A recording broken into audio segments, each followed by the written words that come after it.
This week we're looking at an interesting request, and it is found in Luke chapter 17, verse 5.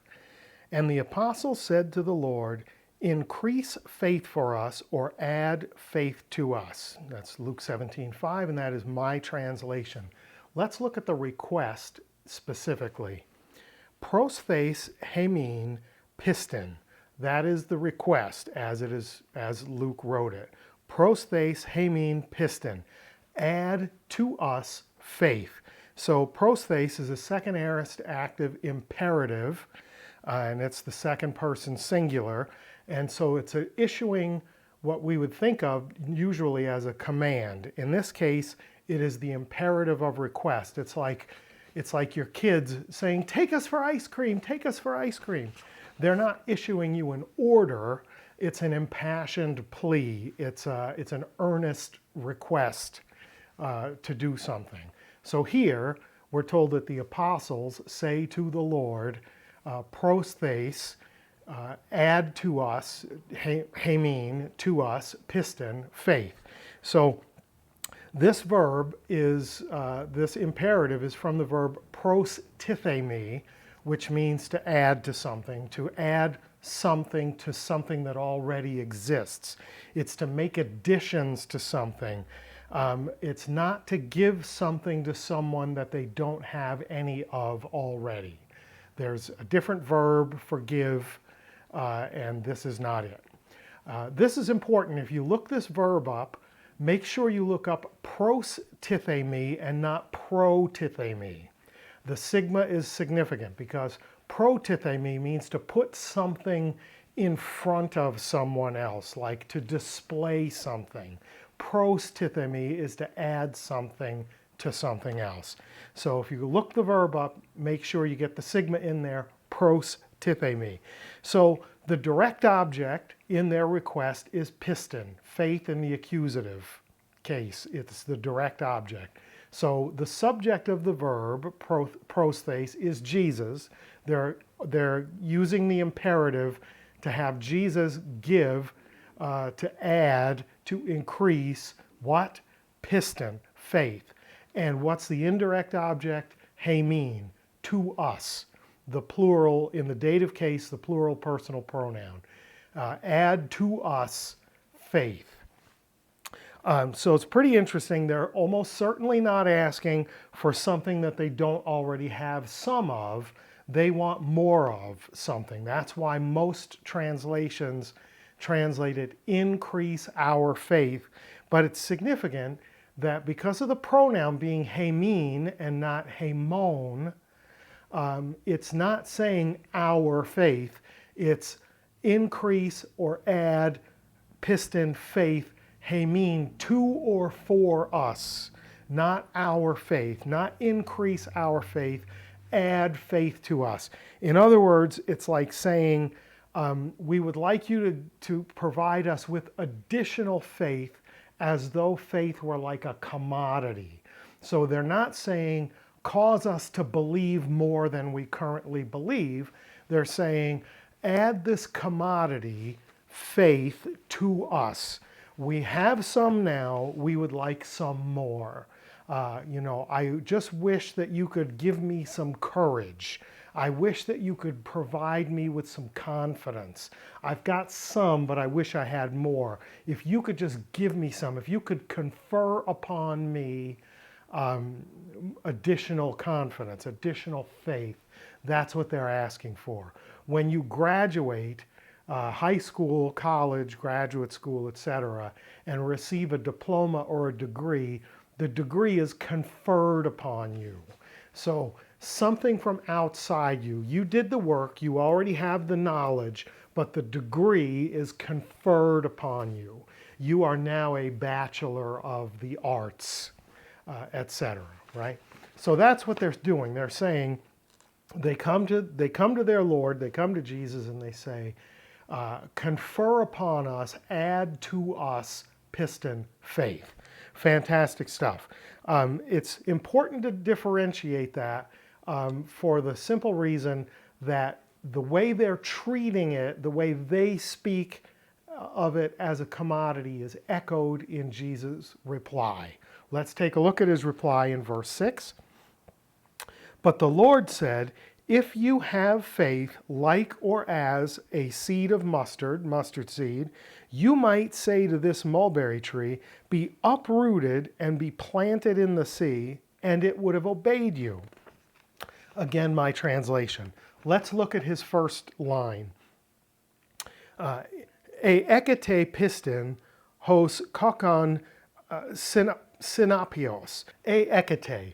If you have, present tense, second person plural indicative verb. If you continually have what? Piston, accusative case, the direct object again, faith, hos kakon synapios, like a seed of mustard, like a mustard seed, is a first-class condition. How do we know? We have the if, and the context tells us that we're assuming this to be true for the sake of argument.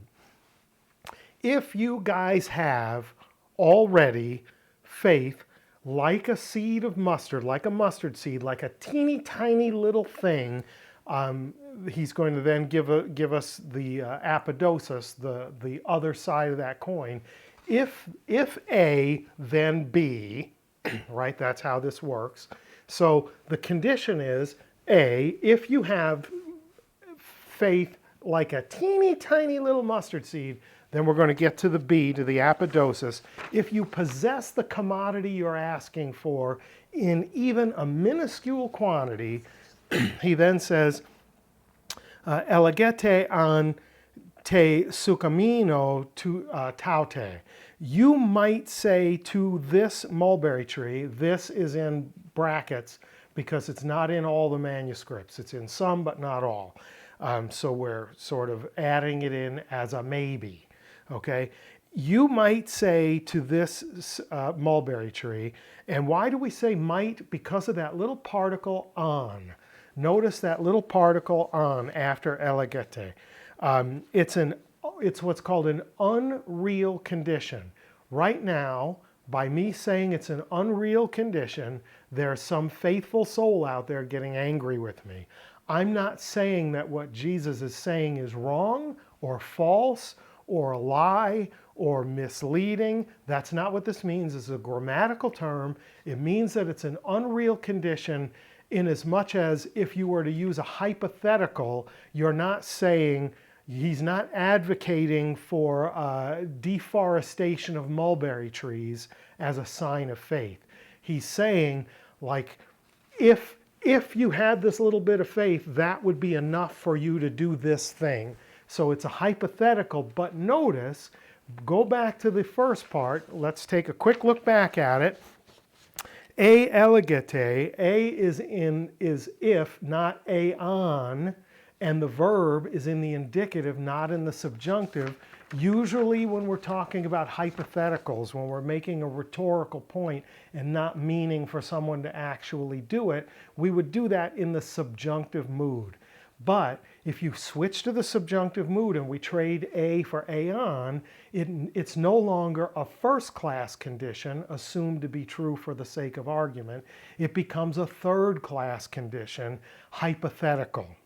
And Jesus is communicating, Luke's recording of Jesus' statement doesn't want to lend it for the realm of the hypothetical and then make his original statement aon elegete, well, he would put it in the subjunctive. He wants it to be a first-class condition assumed to be true for the sake of argument.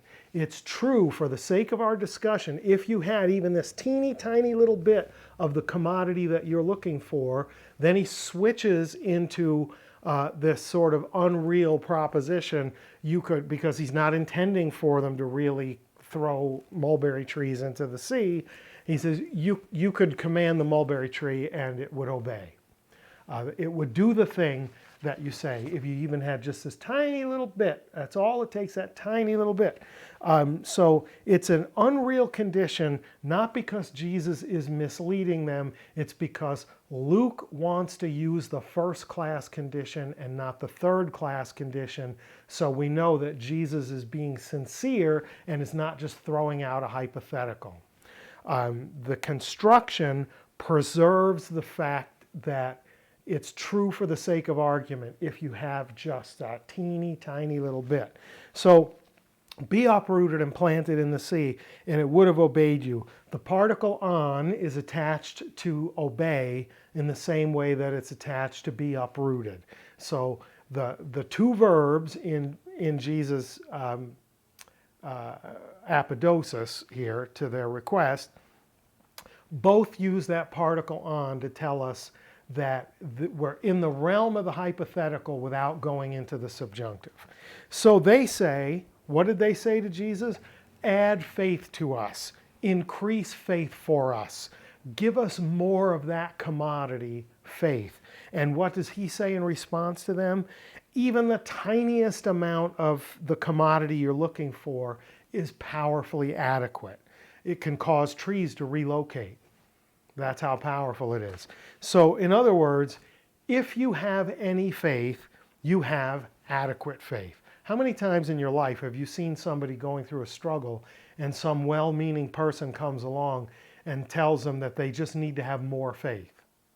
Which is what these apostles said to Jesus. The apostles came to the Lord and said, increase for us faith, add to us faith. We want more of that commodity, which is faith. You've all heard people say it. It's safe to say most of us have done it. You just need to have more faith. Jesus counters their request with the declaration that even a tiny, tiny bit of faith is adequate and powerful, and the thing that you think you need, you already have. Pretty great stuff, huh? So the content is interesting. The grammatical features are fascinating. Functions of grammar to communicate the message, and they leave us with an encouraging thing.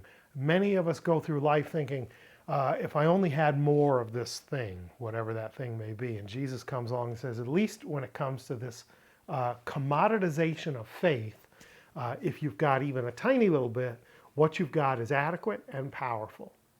Spectacular. Hope that was good for you. If it was, like, share, subscribe, all that good stuff. And until next time, Karis Kai Reina Yumin, grace and peace to you.